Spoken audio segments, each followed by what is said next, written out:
This is the Ross Grimsley Show. The Ross Grimsley Show is presented by Mobil 1. Mobil 1 full synthetic motor oil helps extend engine life. Visit your local Jiffy Lube service center and ask for Mobil 1. Now, here's the old left-hander, Ross Grimsley. Hey, welcome everybody. Thanks for joining us. We're coming to you from the Live Casino Hotel studio. With me today, as every Tuesday, Kyle Ottenheimer. How you doing, How sir? you doing, buddy? I'm down. I can't Good, complain. good weekend? You know, it was aside from all the football. In fact, I did really poorly in our picks segment for Glenn Clark Radio. 1-8. 1-8? Yeah. Not good. No. That isn't good. Wasn't good. I had a good weekend. I was in Memphis, as I told you before. Nice place to be. Yeah, it was great. We had a great time. Still recovering. It's going to take a few more days, but good time. Good friends, the guys I went to high school with. My sister came down from Calgary. We hit her 45th high school reunion, so she had a good time doing that. Lovely. But I got to meet. How was the weather down there?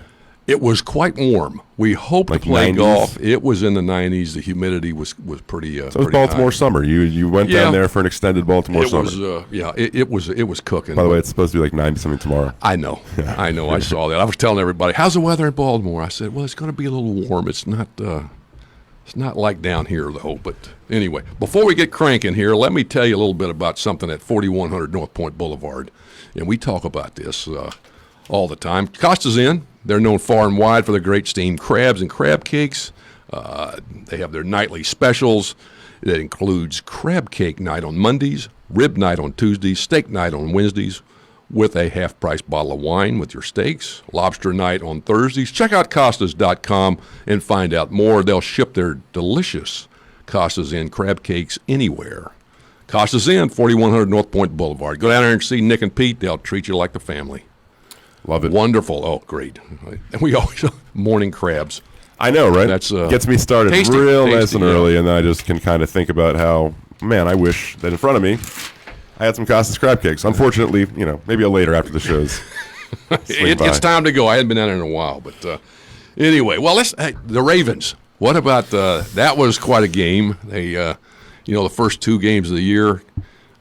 It was a game where you could point to 5 or so plays. Yep. That didn't go the way that they should have gone for Baltimore, or that really changed the way the game went entirely. Of course, none bigger than the Chubb 88-yard run. Oh, yeah. But like the drops, the not being in bounds. There was a little bit of everything poor that we didn't see earlier. But ultimately, right, like those things go differently. Who knows what kind of game it would be. Sure, like it was a little closer than 40-25.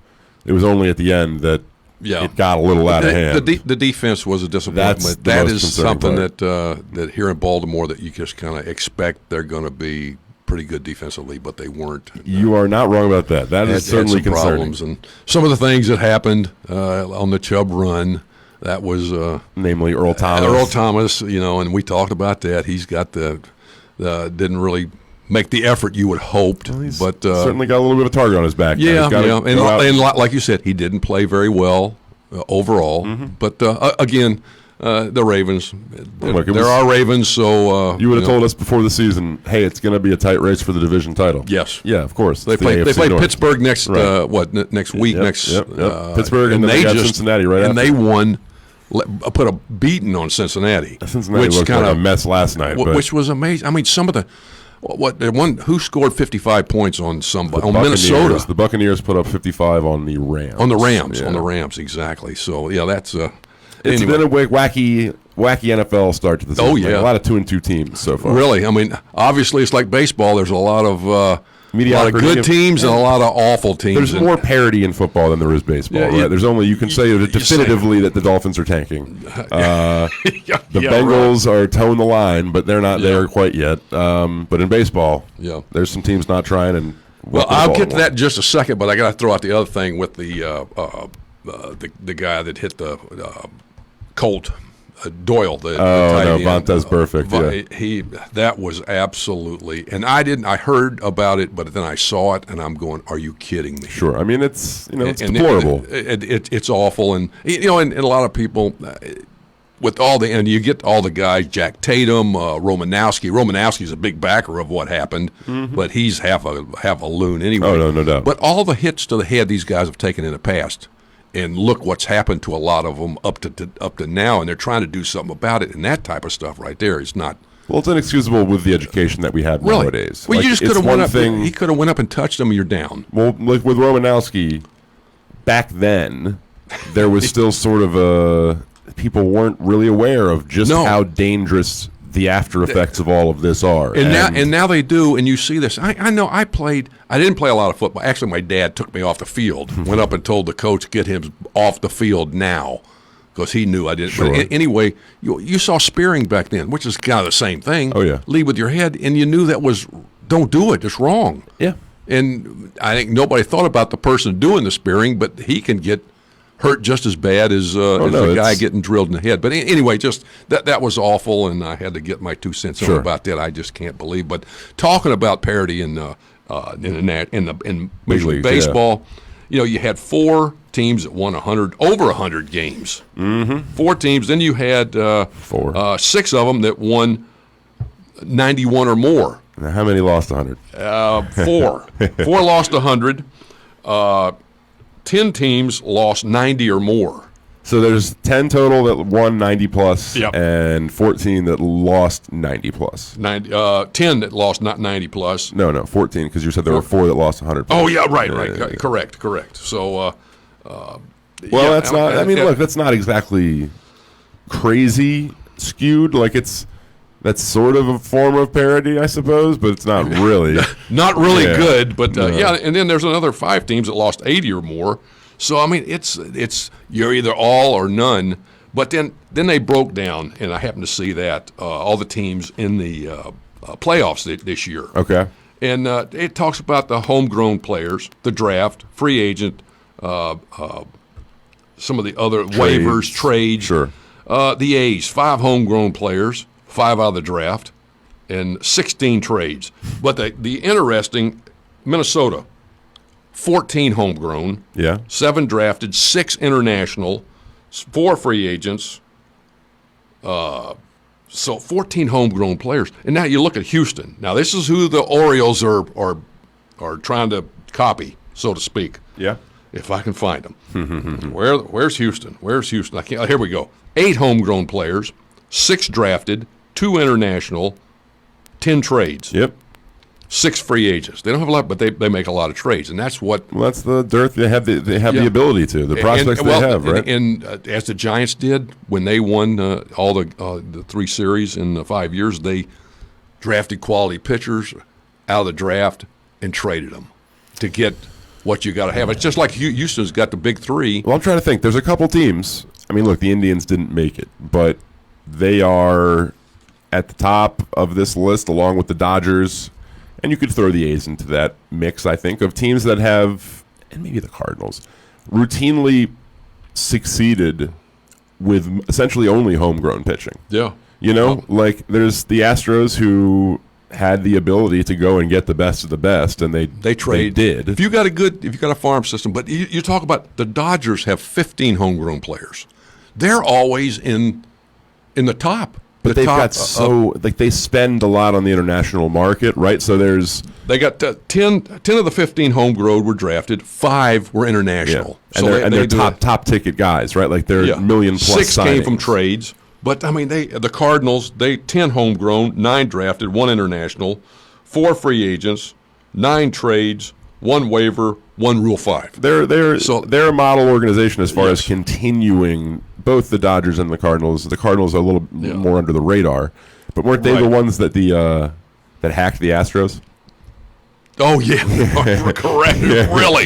Yeah. Oh yeah. No, that comes along with that. But yeah, I thought it was interesting, and I saw this, and I go, yeah, look at that. That is the Dodgers, who are always good, that don't always are in the top of the draft. But their ability with pitching is amazing. Really, it's amazing. So I mean, even some of the scouts I talk to, they go, I don't know where these guys come from. They got guys everywhere. It seems like they don't get hurt as much. No. And that's another thing that is, when we get into that, talk about that all the time. Like they have guys who are towing the line between reliever and starter, who would have been by far the best Orioles pitcher. Like Ross Stripling would be a top of the rotation guy for the Orioles, and he's just maybe finding a start here and there for the Dodgers. They are loaded. and it's not slowing down anytime soon. Dustin May's really good too. You look at Tampa Bay. Tampa Bay has 5 homegrown players, 3 drafted, 2 international, trades, 2 free agents, and they got Morton, who's starting for them tomorrow, and as a free agent, they made 18 trades. They make trades all the time. They're a low-budget salary team. Well, they're great at identifying opportunity, and they have good pitching too. When they went and got. Did they trade away Dickerson? That was one thing. Yes, I think I wasn't sure about what they were doing there. No, they acquired Dickerson. They acquired Dickerson from the Pirates, I think. Was it Pirates? And I think he was with the Pirates, and then they traded for him, and then he went and had 30-plus homers last year. Yeah. They routinely just identify guys that teams, for whatever reason, think they have figured out and are done with, and then the Rays bring them in, and they'll excel. It's like the O's here. They go out and sign or get DFA'd guys pitching with high spin rates. Now the Tampa Bay does the same thing, and they go out guys. Houston would do the same thing if they were in that position, right? Like hitting wise, they go out and get guys that exit high velocity. Yes, that type of thing. Things that you normally see if you pay attention. This guy puts the ball in play. He hits the ball hard. Yeah, okay, that's now one thing I will say.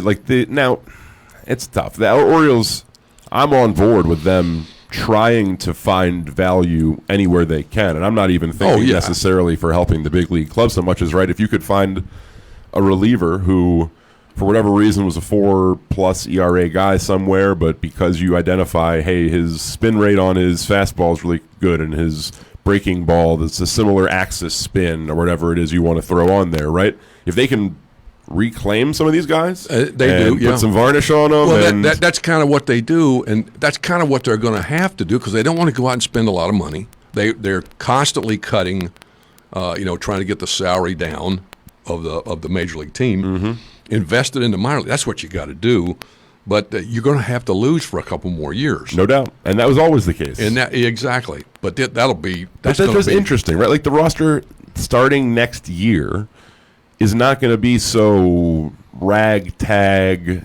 We're putting anybody we can find from anywhere on the field. Kind of what they did this year. It's going to be a little bit different, though. There's going to be the DJ Stewarts. There's going to be the Austin Hayes. Yeah. There's going to be guys that Santander have ascended beyond the minor league level, and whether or not the whole key to that is how they're going to play next year.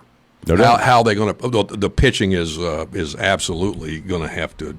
They're going to have to get some means. Well, they're going to lose, so they're going to give some guys some opportunities. The 2 guys are guaranteed spots are Means and Bundy, and Bundy may be traded along with VR. Going to get anything for Bundy? Like, what is Bundy's value right now? I don't know. That's really that's it. You're going to have Cobb next year, and who knows what he's going to do? But you have the ability to run him out there. What do you got to lose? Well, with Cobb, you're just hoping you're playing with house money at this point.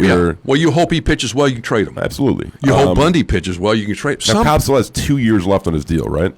Yes. So in theory, if he pitches well, a team would be interested. If pitching's pitching. If he can pitch well at the deadline, a team's going to say. And you look at Cobb. There'll be some people. He has to pitch. No doubt. He has to pitch. But if that splitter's working. He's got the ability. It's just a matter with the hip, the shoulder. The other guy, Hess, is interesting because there are some teams that like him. So go ahead. If you can get something for him now is it a big thing? A big no. No, you won't. But VR is somebody that possibly they're not going to want to. He's going to go to arbitration, I think, and obviously he's going to win something. That's the thing. He's going to be worth more in arbitration than he is on the field. Yeah. He's going to be a statistical guy. Like you go, 40+ steals. Wow, amazing. Yeah. So give him a bonus for that. Like 20 homers. Give him a bonus for that. But you can't. They don't take the IQ thing. Like you can't. You don't lose money for that. But you look at that. You look at is a team going to be interested enough to give you something for them if you want to trade them? Who right? Like, I don't know, and that's. But you're trying to get the salary down. You can't. You're not going to pay him. You wouldn't think, but you're not going to. There's these guys right now are fighting to make a case to be here for whenever it is the Orioles are trying to win. Oh, right. And who knows, when is that going to be? I mean, it looks like... Look, Adley Rutschman will be, at the earliest, 2021. At the earliest, you'd think he'll be with the big league club. Right. That's when the window starts, right? Like, as soon as he's taken up service time, that's when the Orioles now have a clock ticking for you got their the guys. contending window. I think you got the guys at AA, and obviously guys at A ball are going to be, if they're able. Grayson Rodriguez is a DL. Rodriguez Halls. is a guy, is a possible first or second rotation type guy, is what people say. So when do you bring him on? You bring him maybe a year before the team really kicks in. I don't think you. I would expect Rutschman to make the big leagues before the pitchers. Oh yeah, no, absolutely. Yeah. And I think that you kind of give him. You see him dominate at each level. Like, give him a full, at least a half-season sample at Bowie and Norfolk, respectively, and then let him kind of assert himself before you know, the Orioles made mistakes where they rush people through. Oh, absolutely. And that's kind of what they're doing now, but they're not. They want to see guys, and they want to make sure they're ready to come up and handle. Aiken is a guy. No doubt. Left-handed guy. His numbers weren't great at AAA. Strikeout numbers were good, but they were trying. His walks were up, but there's a reason for that. And Gary Kendall, who we talked to earlier, who's going to be on our guest today, told us a little bit about what they were trying to do, trying to get him to do some his secondary pitches and counts that led to walks, and he's got to learn how to do that. And lefties are always. But they got several guys they got to protect this year. Mountcastle, Aiken, Kramer, Sedlock, Gary Fenter, Diaz. You don't have to protect. But there's guys got to come off the roster. Who are those guys going to be? That's another question. I don't think it's going to be quite as hard for the 2019 Orioles to figure that out as it would have been a lot of other teams in the league. But it'll be interesting to see what happens. But they're we've gotten through the at least the most anonymous portion probably of the rebuild, right? Like, you could at least argue that more guys on the roster starting next year are guys that you could reasonably place hope on trying to do something. Now, whether or not or how many do remains to be seen, but I'm interested to see what guys like Aiken can do. I'm interested to see what guys like Hayes can do in a full season. I mean, Hayes was, tremendous, doing some of the things he did. The offense was better the second half of the season. The offense was better the whole season. How about that catch, Wilkerson, man? Unbelievable. He didn't even. He took his eyes off the ball and still caught it. I can't believe he managed to land on his feet like that. Yeah. On the ball. Oh no, he flipped. That's amazing. Yeah. That was really good. But then I guess the mind blank he had. Oh. But that's what happens. He's not an outfielder, No, and that's what happens. But they. There was they had a good July. They were 12-12, where they their best part of the season. They were against the AL East last year. They were 24-52. Obviously, that's got to change. In one-run games, they were 11-22. Well, the bullpen was garbage, No, they struggled. Hopefully, they learn from that, but and move on. But you think Givens? He'll have to get traded one way or another. But it's not going to be for. He's just you saw him so good, and then Castro, two power arms that Castro. I'd been giving up on Miguel Castro as far as his he'll have a run, and then all of a sudden he gets a chance to do something, and that's like with Givens. He's not a closer. Yeah. He is not a closer, and neither is Castro. At least Givens can repeat his delivery. I don't think at times Castro really when he gets when it comes to a big got to get a big out, get a big inning. They seem to falter, and that's the way guys are. You don't put him in that big of pressure situations. There's a place for him in the big leagues, I think, but in those type of situations, you got to be really careful with them because you've seen overall what they do. So inconsistent. But like I said, the hitting came on the second half of the season. It was better this year than last year. They were at the bottom of everything last year. At least they came up. They're 10th or 11th in several categories. No, they were they fought despite their deficiencies. This roster was far worse than last year's roster, and they won 10 more games almost. They had a lot of. The other thing that I was going to say is with the home runs. Is the ball going to be the same? I've heard that they may put the ball that they're using at big leagues in AAA in AA. Right. That will be really interesting. Well, look, you might as well have these kids pitching with the real one that's going to be used in the big leagues. It just makes no sense. Because you're just going to set them up for failure if you have really. them. It's hard enough anyway, and the way the balls fly, you need to get them acclimated. Or you need to change the ball, right? Or you need to make it the normal ball, like put the other one back. But I don't think I tell you, a lot of there's all kind of different the records this year. Unbelievable runs scored, second highest since 2000. Fourth most runs a game, home runs record.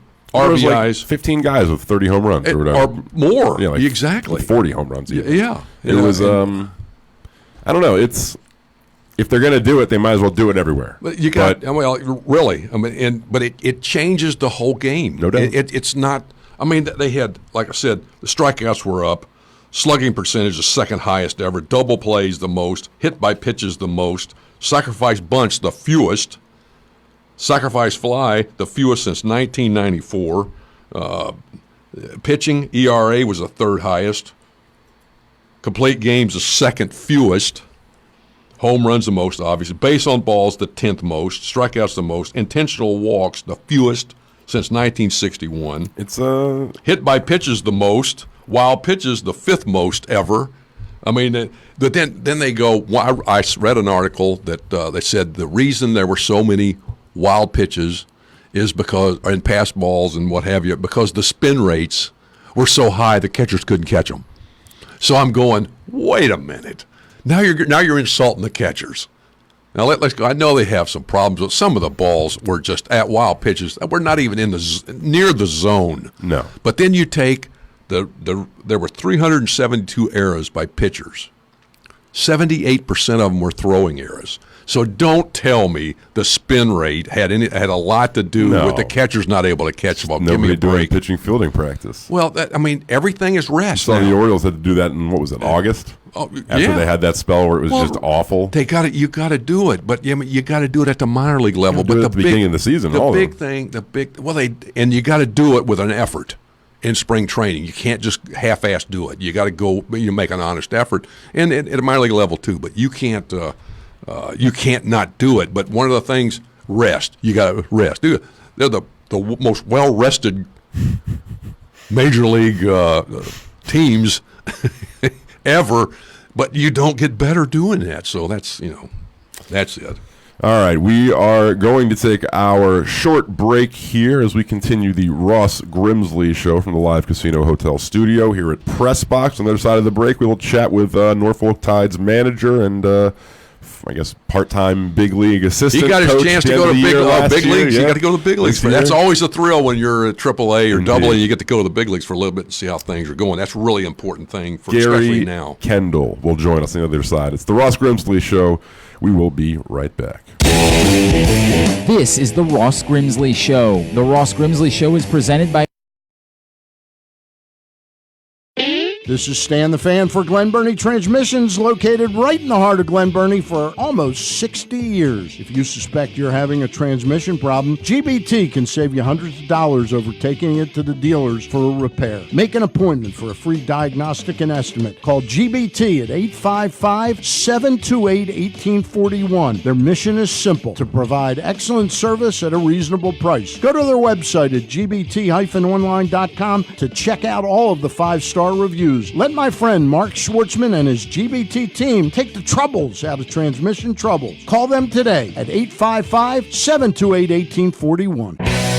Baltimore's favorite bar is just 771 feet from home plate at Camden Yards. Sliders Bar and Grill is at 504 Washington Boulevard, just steps away from Camden Yards. It's the perfect sports bar for every season. This is the perfect time to book your private party or take the office to lunch. Feeding clients? Take them to Baltimore's neighborhood sports bar, Sliders, for great food and drinks with some local atmosphere. You can book your private event on the second floor or on the outside patio, both overlooking the best stadium in baseball. See all of Sliders' daily specials or book your party at slidersbaltimore.com. Sliders, Baltimore's neighborhood sports bar. Visit them today. Hey, this is Stan the Fan. You know we're all hoping for a special season out of our football team. When it comes to dining out casually and affordably, I know a place that is special every season. The Costas Inn at 4100 North Point Boulevard. Not only are they known all over for their great steamed crabs and crab cakes, they have a couple specials you want to keep in mind. Monday night is crab cake night. Tuesday night is ribs night. Wednesday night is steak Steak Night partnered with half-price bottles of your favorite wines. And Thursday night is Lobster Night. So check out the Costas Inn this football season, and you may come back whatever the season. That's the Costas Inn, 4100 North Point Boulevard, 410-477-1975.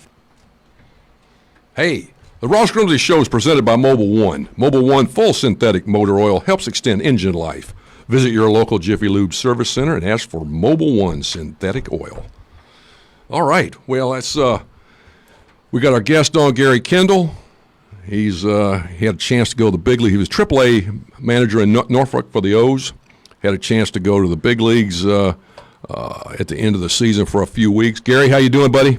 Good, Ross. How you doing? Great. How was your time in the big leagues? I know it's always you always look forward to going anytime you can, but to get a chance to sit on the bench and especially this year and see how things are being run up there with the change and what have you. Tell us a little bit about it.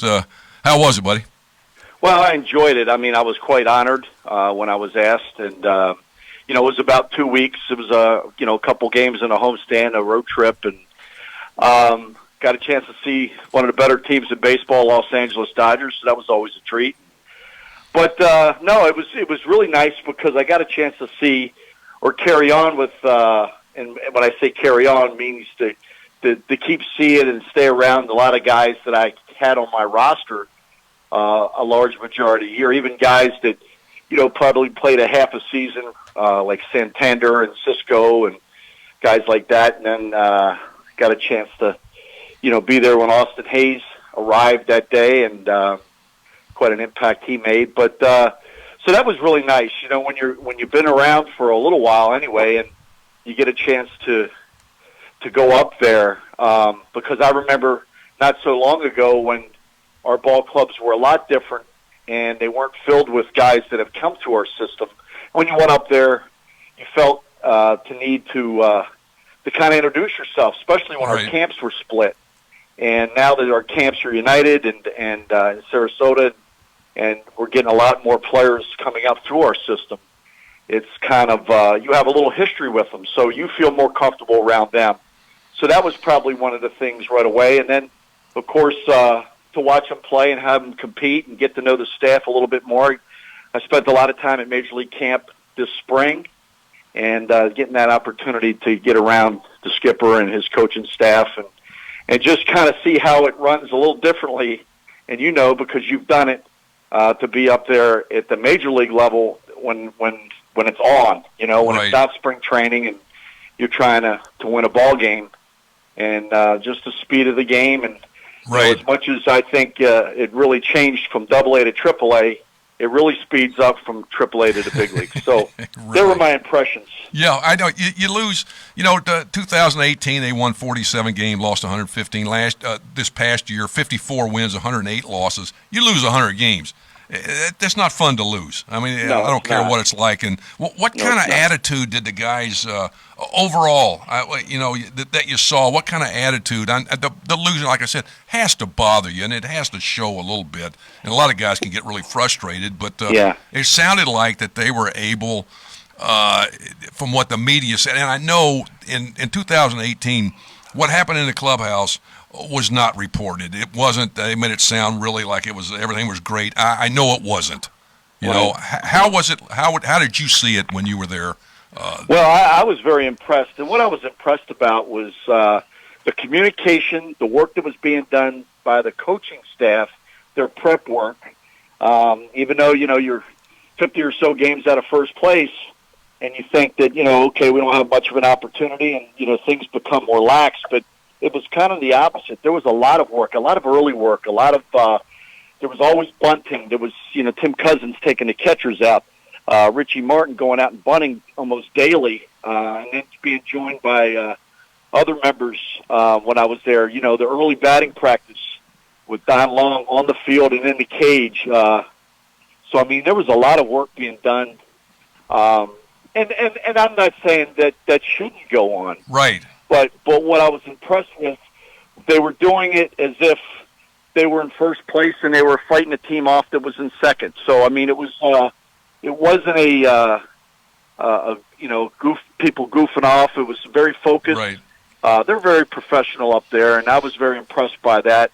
And I liked some of the things I saw on the field. There's some things that, clubs that don't have a lot of major league experience. I used to say young clubs, but our club up there is not that young. Right. In some instances, but some mistakes are made that I think from not having major league experience, not because they're youthful, but not having major league experience, right, and knowing what that's all about, leads to some problems. Yeah, I know. You see a lot of guys up there. I mean, they've played 5, 6, 7, 8, some 9 or 10 years in the minor leagues. Right. So you kind of scratch your head when you see some of these base running mistakes, which you see quite a few of them. You kind of scratch your head. But getting back to the bunting, I know the Orioles were, I think, 4th in the league or tied for 3rd in sacrifice bunts, which is not a part of the game basically now. So that's something that obviously they were working on. It they've improved at. But seeing, and like you're talking about Hayes, Santander, Stewart. I mean, here's some guy. Hayes was really, I guess his big thing is to stay healthy. What exactly has he done differently than his first time at the big leagues? What have you seen?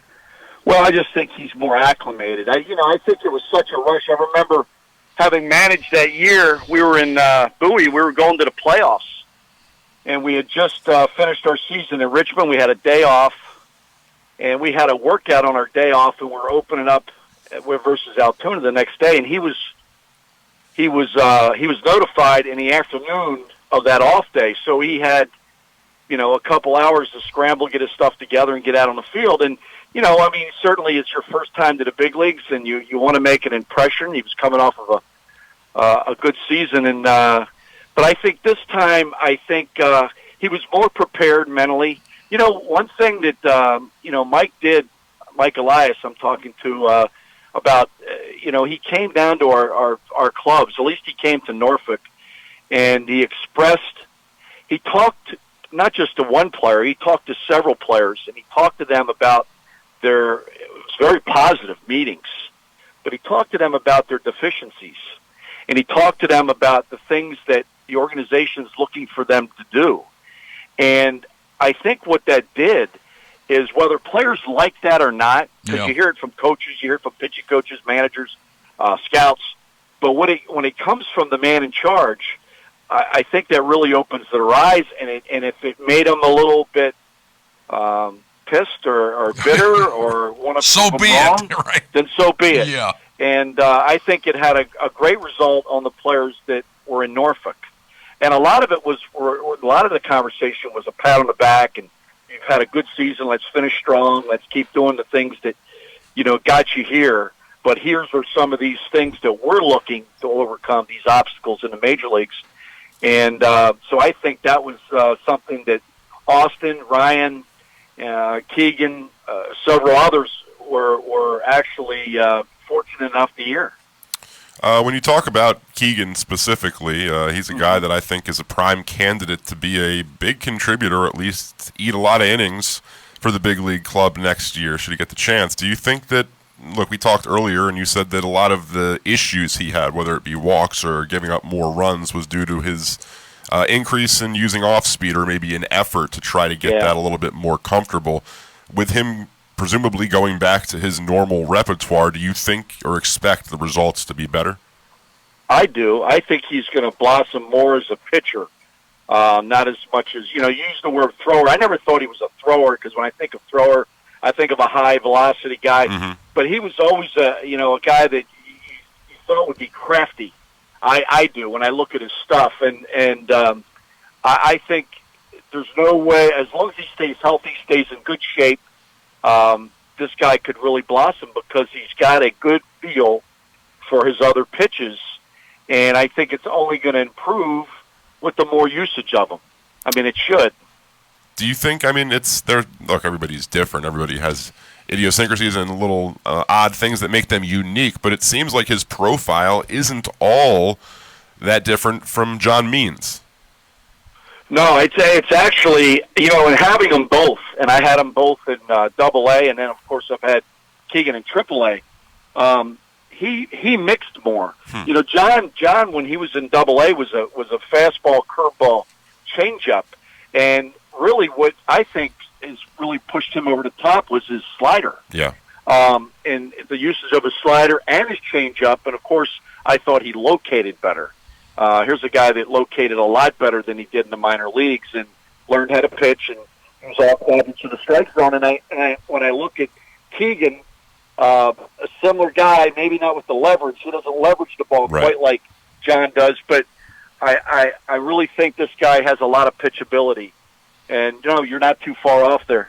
I tell you, you talk about means. What's amazing about him, I think he was 8-5 with a 270 earned run average in Camden yards, which I think is absolutely amazing to pitch. Nice, he pitched worse on the road, but I said, I think the key for him is how he pitches next year. That'll be a big thing.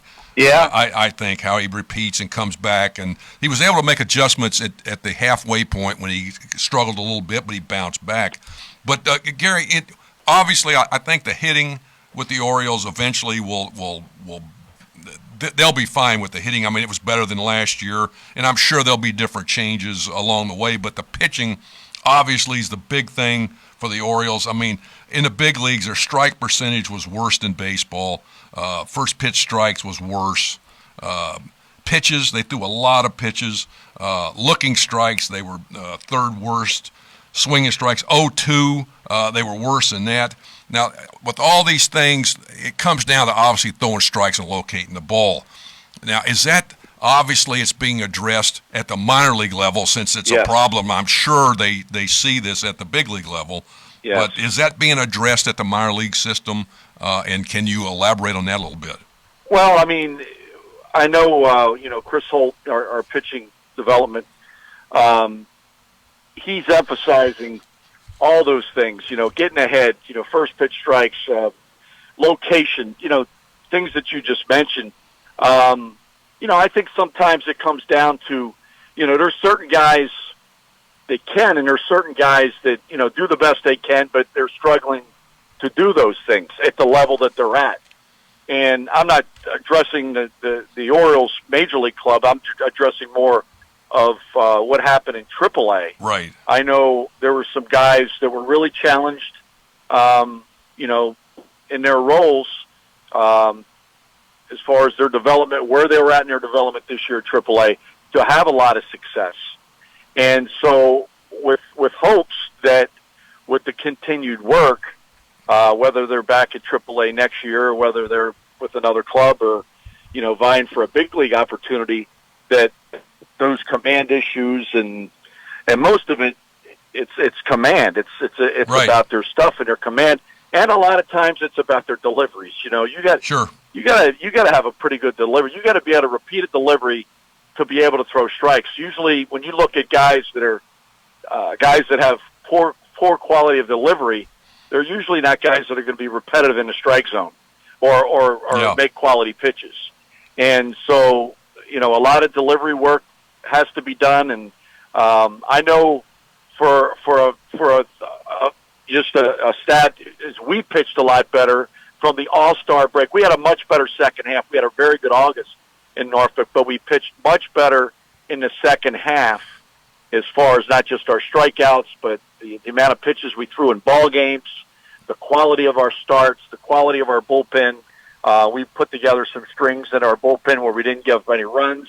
Now, I know that doesn't do the Baltimore Oriole Major League Club much good, but I'm just kind of talking about what was done and the emphasis with Mike Griffin and Chris Holt and the people that gave us those players like Kenny Steenstra. Yeah. So hopefully it continues that trend to get better. Right. In the next, they've lost 100 games this year. They're going to get the second pick. And I know that the bolstering the minor league staff or minor league players, pitching, whatever you can do, that's a big thing. And obviously when you lose, you get good picks.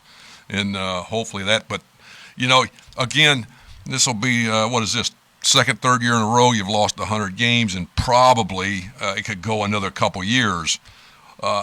Just offhand, do you see when this organization at the major league level can be contending again? I know it's really tough with the Yankees.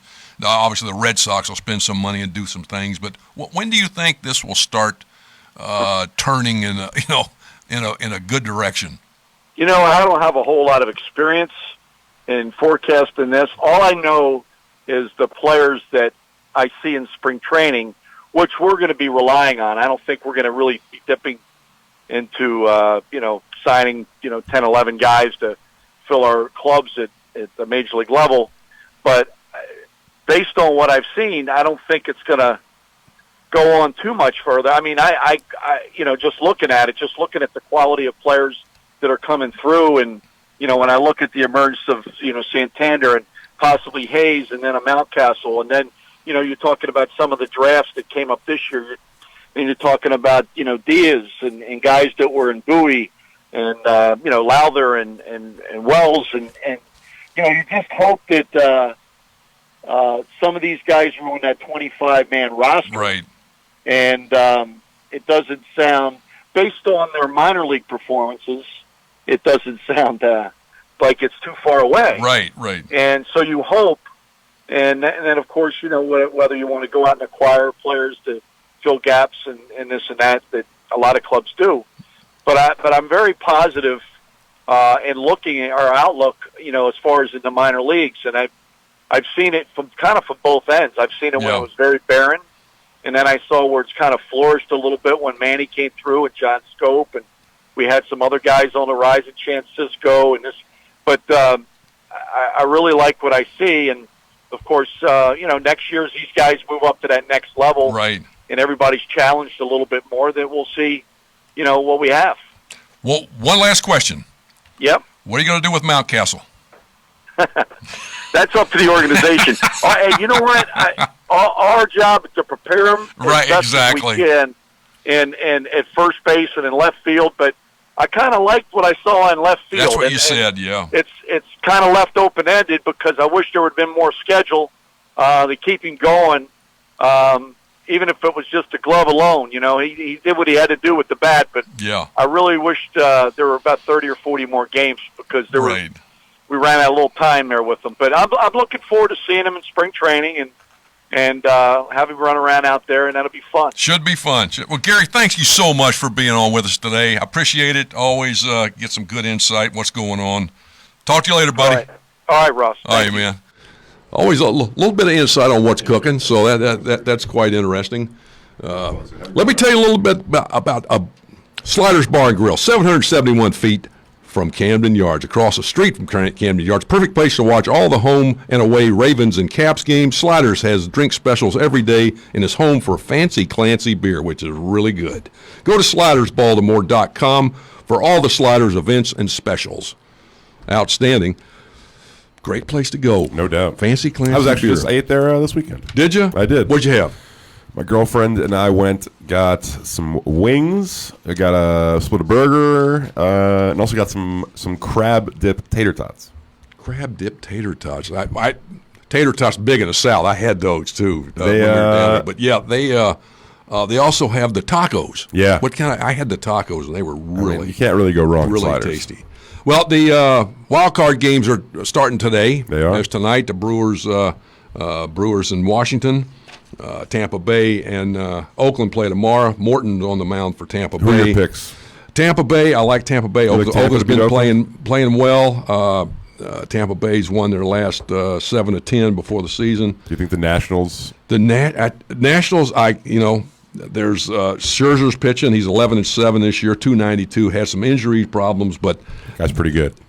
The Brewers, obviously Yelich is missing. Yep. Kane may not play. Randy Braun has a bad calf. Ryan Braun. The top 4 hitters, Moustakas, Grandal, who has trouble sometimes catching, they are hitting 0-86. Braun, Kane 0 for 14, 0 for 15. Grandal 1 for 16. Moustakas 6 for 36. Their main guys. Scherzer shut them down. Yeah. Have shut them down, but they got the bullpen. It's going to be an interesting game, but I think Washington, the way they've been playing, they started off 19-31, awful. May the 23rd, they turned it around. This year, the series 4-2 for Milwaukee's up on that, so it should be interesting. I really, like I said, I like Scherzer, and it's going to come down, I think, at the very end. Obviously, I think the Dodgers in Houston That's seems like a safe bet. I know. I mean, I don't see. I would go the Yankees, but I don't know if their pitching is really strong enough to hold off some of the other offensive teams. So I like Washington and Tampa Bay to start off with. There you go. All right. Well, thank you everybody for being with us. You can contact me on Twitter, rgrimsley2. Give me a little input on what you'd like to hear, or if you're anything else. But that's about it, big guy. Sounds good. All right, man. Week. Talk to you later.